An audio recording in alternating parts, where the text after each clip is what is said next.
गुजरात के एक छोटे से शहर में एक प्राथमिक स्कूल में रेनू नाम की एक शिक्षिका थी। वह कक्षा 5 की क्लास टीचर थी। उसकी एक आदत थी कि वह कक्षा में आते ही हमेशा लव यू ऑल बोला करती थी, मगर वह जानती थी कि वह सच नहीं बोल रही। वह कक्षा के सभी बच्चों से एक जैसा प्यार नहीं करती थी। कक्षा में एक ऐसा बच्चा था जो उनको फटी आंख भी नहीं भाता था। उसका नाम था राजा। राजा मैली कुचैली स्थिति में स्कूल आ जाया करता है। उसके बाल खराब होते, जूते के बंद खुले, शर्ट के कॉलर पर मैल के निशान। पढ़ाई के दौरान भी उसका ध्यान कहीं और होता था। मैडम के डांटने पर वह चौंक कर उन्हें देखता, मगर उसकी खाली खाली नज़रों से साफ पता लगता है कि राजा शारीरिक रूप से कक्षा में उपस्थित होने के बावजूद भी मानसिक रूप से गायब है। यानी धीरे धीरे मैडम को राजा से नफरत होने लगी थी। क्लास में घुसते ही राजा मैडम की आलोचना का निशाना बनने लगता। सब बुराई उदाहरण उसके नाम पर किए जाते। बच्चे उस पर खिलखिला कर हंसते और मैडम उसको अपमानित करके संतोष प्राप्त करती। राजा हालांकि किसी बात का भी कभी कोई जवाब नहीं दिया था। मैडम को वह एक बेजान पत्थर की तरह लगता, जिसके अंदर आत्मा नाम की कोई चीज नहीं थी। प्रत्येक डांट, व्यंग और सजा के जवाब में वह बस अपनी भावनाओं से खाली नज़रों से उन्हें देखा करता और सिर झुका लेता। मैडम को अब इससे गंभीर नफरत हो चुकी थी। पहला सेमेस्टर समाप्त हो गया और प्रोग्रेस रिपोर्ट बनाने का चरण आया, तो मैडम ने राजा की प्रगति रिपोर्ट में यह सब बुरी बातें लिख मारी। प्रगति रिपोर्ट माता पिता को दिखाने से पहले हेडमास्टर के पास जाया करती थी। उन्होंने जब राजा की प्रोग्रेस रिपोर्ट देखी तो मैडम को बुला लिया। मैडम, प्रगति रिपोर्ट में कुछ तो राजा के प्रति प्रगति भी लिखनी चाहिए। आपने तो जो कुछ लिखा है इसमें राजा के पिता इससे बिल्कुल निराश हो जाएंगे। मैडम ने कहा, मैं माफ़ी चाहती हूँ, लेकिन राजा एक बिल्कुल ही अशिष्ट और निकम्मा बच्चा है। मुझे नहीं लगता कि मैं उसकी प्रगति के बारे में कुछ लिख सकती हूँ। मैडम घृणित लहजे में बोलकर वहाँ से उठकर चली गई। स्कूल की छुट्टी हो गई आज तो। अगले दिन हेडमास्टर ने एक विचार किया और उन्होंने अपने चपरासी के हाथ मैडम की डेस्क पर राजा की पिछले वर्षों की प्रगति रिपोर्ट रखवा दी। अगले दिन मैडम ने कक्षा में प्रवेश किया तो रिपोर्ट पर नज़र पड़ी। पलटकर देखा तो पता लगा कि यह राजा की रिपोर्ट है। मैडम ने सोचा कि पिछली कक्षाओं में भी राजा ने निश्चय ही यही गुल खिलाए होंगे। उन्होंने सोचा और कक्षा 3 की रिपोर्ट खोली। रिपोर्ट में टिप्पणी पढ़कर उनकी आश्चर्य की कोई सीमा नहीं रही जब उन्होंने देखा कि रिपोर्ट उसकी तारीफों से भरी पड़ी है। राजा जैसा बुद्धिमान बच्चा मैंने आज तक नहीं देखा। बेहद संवेदनशील बच्चा है और अपने मित्रों और शिक्षक से बेहद लगाव रखता है, यह लिखा था। अंतिम सेमेस्टर में भी राजा ने प्रथम स्थान प्राप्त कर लिया है। मैडम ने अनिश्चित स्थिति में कक्षा 4 की रिपोर्ट खोली। राजा ने अपनी माँ की बीमारी का बेहद प्रभाव लिया है। उसका ध्यान पढ़ाई से हट रहा है। राजा की माँ को अंतिम चरण का कैंसर हुआ है। घर पर उसका और कोई ध्यान रखने वाला नहीं है, जिसका गहरा प्रभाव उसकी पढ़ाई पर पड़ रहा है, यह लिखा था। नीचे हेडमास्टर ने लिखा कि राजा की माँ मर चुकी है और इसके साथ ही राजा के जीवन की चमक और रौनक भी उसे बचाना होगा, इससे पहले कि बहुत देर हो जाए। यह पढ़कर मैडम के दिमाग पर भयानक बोझ हावी हो गया। कांपते हाथों से उन्होंने प्रगति रिपोर्ट बंद की। मैडम की आंखों से आंसू एक के बाद एक गिरने लगे।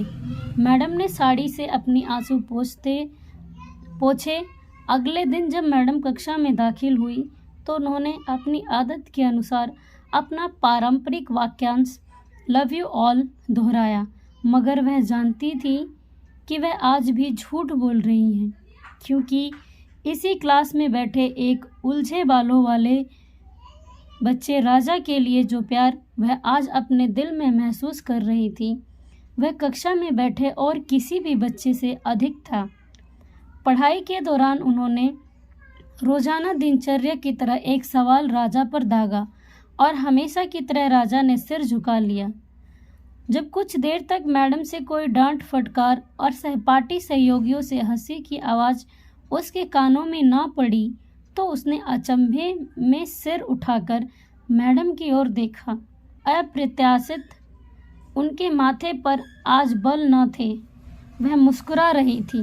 उन्होंने राजा को अपने पास बुलाया और उसे सवाल का जवाब बताकर जबरन दोहराने के लिए कहा। राजा 3-4 बार के आग्रह के बाद अंततः बोल ही पड़ा। इसके जवाब देते ही मैडम ने न सिर्फ खुद खुश अंदाज में होकर तालियां बजाई, बल्कि सभी बच्चों से भी बजवाई। फिर तो यह दिनचर्या बन गई। मैडम हर सवाल का जवाब अपने आप बताती और फिर उसकी खूब सराहना तारीफ करती। प्रत्येक अच्छा उदाहरण राजा के कारण दिया जाने लगा। धीरे धीरे पुराना राजा सन्नाटे की कब्र तोड़कर बाहर आ गया। अब मैडम को सवाल के साथ जवाब बताने की जरूरत नहीं पड़ती।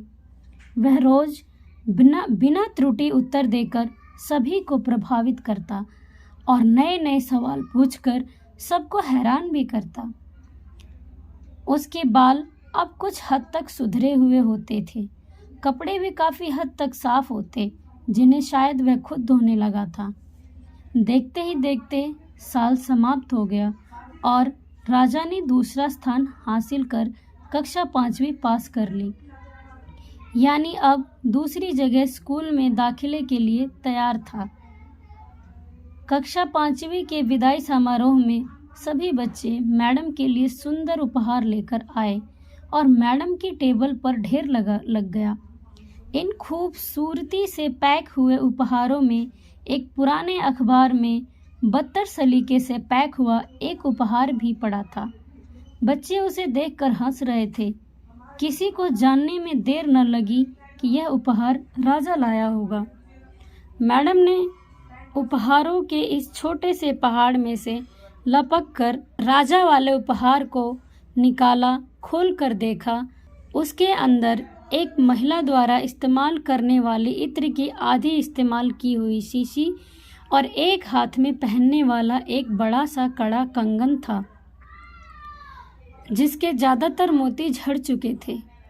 मैडम ने चुपचाप इस इत्र को खुद पर छिड़का और हाथ में कंगन पहन लिया।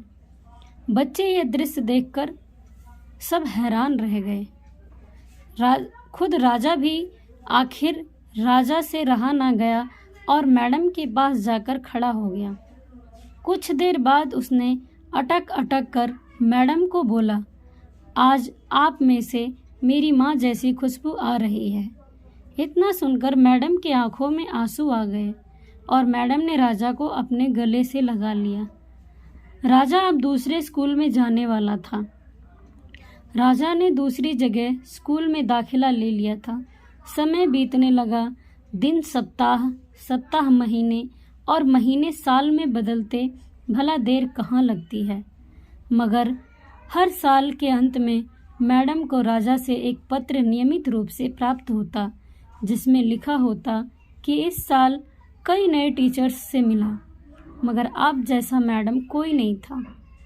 फिर राजा की पढ़ाई समाप्त हो गई और पत्रों का सिलसिला भी समाप्त। कई साल आगे गुजरे और मैडम रिटायर हो गई। एक दिन मैडम के घर अपनी मेल में राजा का पत्र मिला, जिसमें लिखा था, इस महीने के अंत में मेरी शादी है और आपके बिना शादी की बात मैं सोच भी नहीं सकता।